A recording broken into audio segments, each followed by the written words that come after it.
Ustaz, apa hukum membaca basmalah dalam kamar mandi yang terkadang di situ jadi tempat buang air kecil? Karena setahu saya saat mengambil wudhu harus baca basmalah. Kalau di dalamnya itu hanya petak 4, tak ada lubang rahasia itu.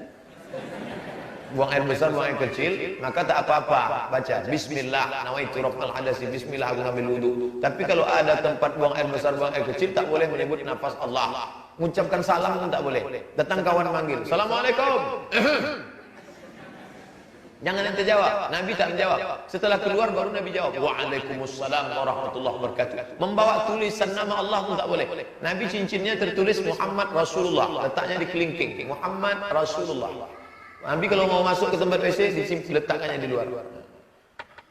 Hebatnya Nabi, begitu keluar tak hilang.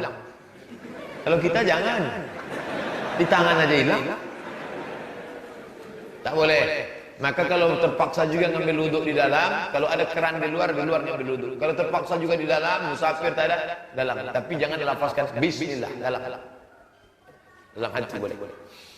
Apa yang harus pemuda Islam lakukan ketika tidak ada lagi di sekelilingnya kebenaran dan di sekelilingnya tak ada lagi yang mendengarkan kebenaran? Insya Allah tak akan terjadi. Andai terjadi, tak ada lagi sekeliling kita mendengarkan, apa yang mesti kita lakukan? Carilah sya'bin minas syu'ab, carilah lembah. Ini bukit, ada tanah yang landai. Pergilah ke lembah itu, bercocok tanam ternak kambing sampai kematian datang. Itu namanya uzlah. Tak sanggup lagi, berdakwah tak sanggup, kacau balau sudah. Negeri ini dikuasai oleh PKI, na'udzubillah. Lalu tak bisa berbuat apa-apa, maka itulah yang dilakukan. Cari bukit entah di mana, ternak kambing, tanamlah, tanam cabai, tanam bawang, tanam genjer, tanam kencong. Habis itu sampai malaikat maut datang, mati. Tapi saya berharap itu tidak terjadi pada kita insyaallah. Ustaz dalam ceramah bilang itu seno pacaran ta'aruf boleh. Ta'aruf itu apa, Pak Ustaz?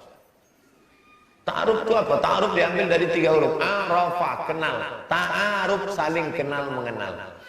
Kerja sudah, kuliah selesai, kerja sudah, mapan sudah, rencana mau menikah. Pas ketika datang nampak perempuan jauh. Nampaknya cocok saya sama itu Pak Ustaz. Mana orang-orang itu? Gimana saya bisa kenal sama dia Pak Ustaz? Itu adiknya si Anu itu.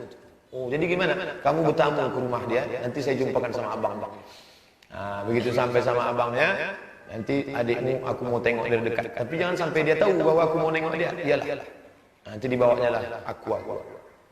Mana aqua tadi? Aqua 2 gelas. Datanglah dia keluar.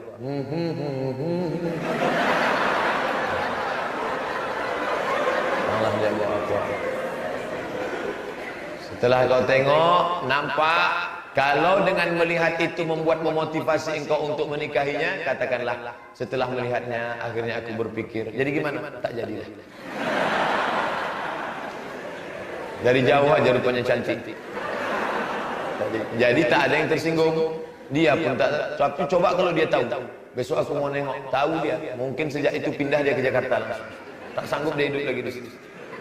Setelah cocok ta'aruf, kenal baik, jilbabnya panjang, orangnya ramah, tak macam-macam, tak minta apa-apa. Apa yang kau inginkan dariku Adinda? Aku hanya ingin engkau menjadi imamku dunia dan akhirat. Masya Allah. So sweet. Tapi jarang-jarang yang lebih. Nah, setelah ta'aruf langsung khitbah, langsung. Tadi ada pengumuman ceramah pengajian judulnya rukun nikah. Nah, cuman yang jadi masalah, biasanya kalau dibuat pengajian begini, yang banyak ikut yang udah nikah. Ustaz, apakah ada perbedaan buku sifat salat Nabi karya Albani dengan Syekh As-Saqqaf? Ada, sangat. Miliki dua-duanya. Baca sifat salat Nabi, Syekh Nasruddin Al-Albani miliki juga. Yang punya Syekh Hasan As-Saqqaf namanya bukan sifat salat Nabi, Sahih sifat salat Nabi. Ingat ada sahihnya di belakang. Sahih sifat salat Nabi. Bandingkan antara dua. Bagaimana orang menyikapi orang tua yang merasa aneh atau kurang menerima kalau anaknya sudah mengarah ke hal yang positif? Anaknya jilbab panjang dia tak suka. Anaknya pengajian dia tak suka. Mama malu lah nengok jilbab kamu panjang. Nanti kamu kerja gimana? Kamu nikah gimana? Ini pasti lama nikahnya nanti. Ini emak-emak yang model begini ini harus dibawa pengajian. Kalau dia belum bisa mengaji, datang ke masjid, buat dia mengaji di alam maya. Ada nomor WA ibu itu ada, sharekan ceramah ustaz-ustaz. Kira-kira dia masuk suara yang lembut apa yang keras? Yang lembut, Dr. Mustafa Umar. Pakailah jilbab. Ini dari Allah Subhanahu wa taala. Menyelamatkan kita. Mana yang contoh dia? Jilbab adalah wajib, sama-sama sholat. Kalau tidak, neraka jahanam tempatnya. Nah, suruh dia dengar dua-dua. Tak juga dia takut. Udahlah, sabar aja lah, tunggu dia mati. Apa betul Pak Ustadz, Nabi Muhammad tak pernah mendoakan kedua orang tuanya? Ceritanya bukan begitu. Aku minta izin kepada Allah supaya aku berziarah ke makam ibuku. Maka Allah mengizinkan aku. Lalu Nabi pun datang. Aku mohon izin supaya mendoakan. Maka aku tidak diizinkan mendoakan. Lalu orang mengambil kesimpulan, karena tidak diizinkan mendoakan berarti kafir. Itu yang menjadi masalah. Maka ayat lebih kuat mengatakan, wa ma kunna mu'adzibina hatta nab'atsa rasula. Kami tidak akan mengazab sebelum kami mengutus rasul. Ayah dan ibu Nabi itu sebelum rasul apa sesudah rasul?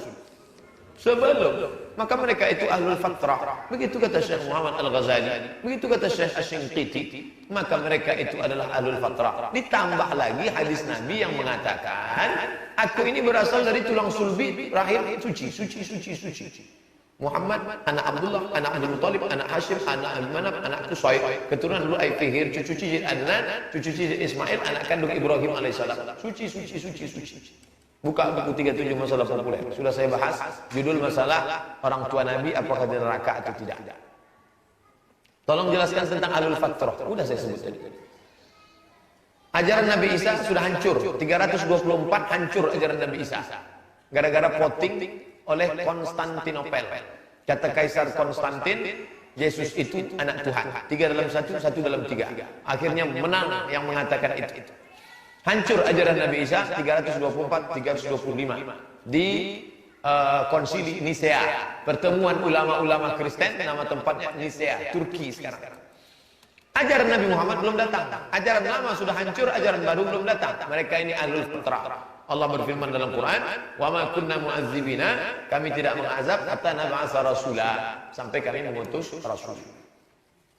Saat salat maghrib, kapankah makmum membaca Al-Fatihah? 3 mazhab. Menurut mazhab Hanafi, makmum tak baca Fatihah karena imam sudah baca, cukup. Menurut mazhab Syafi'i, makmum wajib baca Fatihah.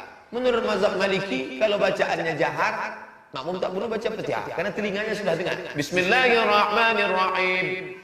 Tapi kalau makmumnya sir, salat zuhur, salat asar, maka makmum baca Fatihah. Seandainya berpegang kepada mazhab Syafi'i, makmum baca Fatihah. Kapan dia baca? 2 waktu. Pertama, selesai imam baca amin. Amin. Baca Fatihah. Yang kedua, ikuti bacaannya. Alhamdulillahirabbil alamin. Ar-Rahmanir Rahim. Selesai imam baca Fatihah, kita pun selesai. Ustaz pilih yang mana? Saya baca Fatihah setelah imam baca Fatihah. Apakah ada dalilnya setelah mengerjakan sholat sunat kemudian bergeser sedikit? Setiap tempat sholat akan menjadi saksi di hadapan Allah. Memperbanyak sholat di masjid-masjid. Dulu ada Kapolda di Riau ini, waktu dia menjabat, selama dia tugas tak pernah sholat subuh di masjid yang sama. Masjid ini sholat subuh. Selama tugas di Pekanbaru pindah. Kenapa? Dia ingin setiap masjid itu akan menjadi tempat saksi di hadapan Allah SWT. Berapa tahun dia jadi Kapolda sini? Setiap tempat itu dia pindah. Dan kalau dia sholat di situ, ada orang di situ dikasihnya duit semua yang sholat subuh. Makanya banyak yang mengikuti dia besok-besok. Jadi kenapa orang tadi pindah? Dia ingin menjadi saksi di hadapan Allah Subhanahu wa taala. Wa naktubu ma qaddamu wa asarahum. Kami menulis. Jadi saya enggak pindah-pindah berarti tak ditulis. Ditulis. Hikmah di balik itu apa? Kalau kita pindah tempat, kenalan baru, teman baru. Assalamualaikum, apa kabar? Itu sebenarnya yang ingin diajarkan. Contohnya ketika masuk masjid, sholat tahajud masjid, setelah selesai bergeser sedikit, bagus, tak salah. Apalagi di Masjidil Haram, dari sudut ini, menengok banyak, kenalan sama orang, tukar cerita.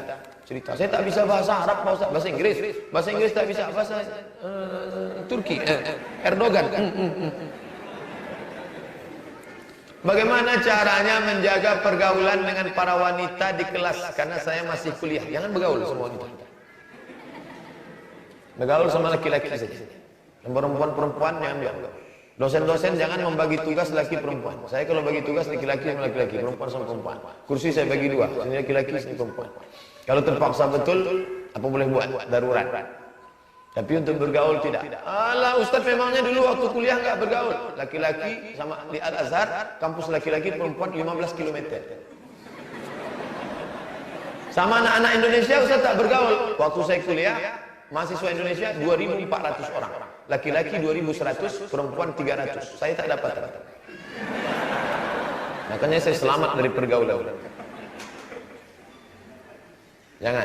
Jangan dengan alasan-alasan la talbisul haqqa bil batil, campur aduk antara hak dan batil. Ustaz, bolehkah saya membangunkan teman sekelas saya untuk ngajak tahajud? Bagaimana ingin menyampaikan ilmu yang kita dapat dalam kajian ke orang tua agar dia tak tersinggung? Karena kadang bertentangan dengan kebiasaan sehari-hari. Kenapa kebenaran mesti sampai dari mulut kita? Kenapa kebenaran mesti sampai dari mulut Abdul Somad? Ustaz Somad, ada Ustaz datang dari Jakarta, dia menyampaikan begini-begini. Bagus. Kebenaran tak mesti sampai dari mulut kita. Kebenaran dari kita disampaikan dengan mulut ustaz, mulut orang tua, nenek mama. Kita tahu orang tua kita itu tak pernah melihat kita besar. Orang tua tidak pernah melihat anak itu dewasa. Berapapun umur kalian, di depan mata orang tua, kalian adalah anak kecil yang baru pandai berjalan. Maka ketika kalian ceramah, dia tidak simpati, dia lucu nengok anak kecil ceramah. Anak kecil udah pandai ceramah. Sampaikanlah kebenaran lewat mulut siapa? Kakaknya, makciknya, nenek mamaknya, tokoh masyarakatnya, tokoh adatnya. Biarlah kata itu sampai dari mulut mereka. Apa isi pesan substansi yang mau disampaikan? Berkerudunglah.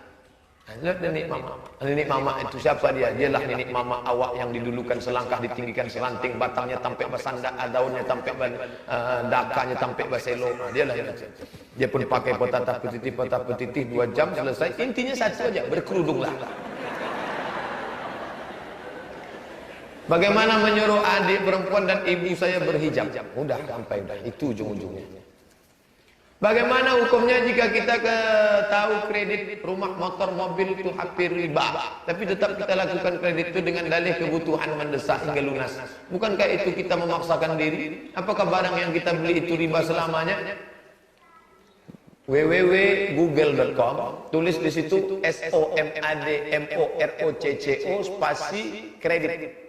Somad Morocco kredit. SOMADMOROCCO, Somad Morocco spasi kredit. Nanti dapat tulisan uang dengan uang riba, uang dengan barang tidak riba. Apa hukum bekerja di kantor pajak? Hadis yang melarang tentang pajak itu kronologis ceritanya adalah 2 kerajaan zaman dulu, Romawi dan Persia. Zaman Romawi dan Persia itu pajaknya upeti, kejam sekali, feodal. Sedangkan pajak zaman sekarang di negara-negara yang tidak mampu itu dipakai untuk maslahat ammah, membangun sekolah. Nah, dalam konteks keindonesiaan, apakah perlu kita pajak? Tak perlu. Karena kita lebih kaya dari Brunei Darussalam, lebih kaya dari Malaysia. Maka tidak ada negara miskin. Sebenarnya tak ada negara miskin. Yang ada adalah pemerintah yang gagal mengelola kekayaan negara. Kita lebih kaya dari Saudi Arabia. Saudi Arabia itu minyaknya di bawah, kita di atas minyak, bawah minyak. Minyak kelapa, minyak sawit, minyak rambut, minyak jelantah. Kita kaya sekali. Hanya saja tidak dikelola dengan baik. Freeport itu paling kasihan orang Papua, emas di sana, gas di sana, minyak di sana. Dia apa dapat? Celana pun tak ada. Ustaz, jika kita sakit kita boleh berobat ke dokter.